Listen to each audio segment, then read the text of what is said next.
প্রথমত এই বিষয়টা নিয়ে আসলে মাননীয় প্রধানমন্ত্রীকে আসলে ধন্যবাদ জানানো উচিত।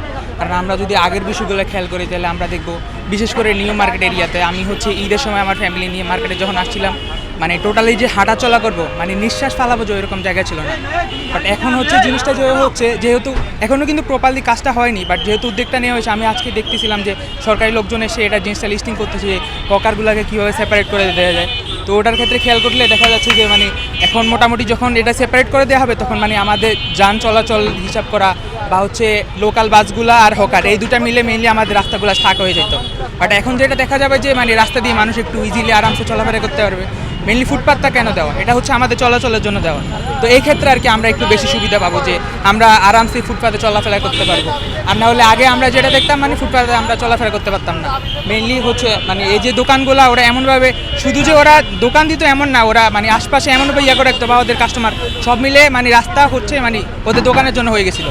বাট এখন যেহেতু জিনিসগুলো একটু সেপারেট অবস্থায় আসতেছে বা ইউটিলাইজ হচ্ছে জিনিসগুলো, তো এটা আসলে মানে সবার জন্য অনেক ভালো। আমি তো নিয়মিত আসি না, বেশ কয়েক মাস আগে আসছিলাম, তখন দেখছিলাম যে এটা হকারদের পুরোপুরি দখলে ছিল। বাট আজকে অনেকদিন পরে এসে দেখতেছি যে মোটামুটি ফ্রেশ আছে আর কি, মানে আগের মতন হকার নাই এবং জ্যামজট তুলনামূলক কম। তো এটাতে আমাদের সুবিধাই হচ্ছে আর কি, ভালো হচ্ছে আর কি। অবশ্যই এটা পজিটিভলি দেখতেছি, যদি এরকম থাকে তাহলে জনগণের যে দুর্ভোগ সেটা অনেকটাই নিরসন হবে আর কি। এটা সরকারকে পদক্ষেপ নিতে হবে। সরকার যেমন পদক্ষেপ নিয়ে এই যে রাস্তার হকারদের আপনার সরাইছে, ঠিক এইটাও আপনার প্রশাসনের মাধ্যমে একটু চেষ্টা করতে হবে যে নিরসন করার।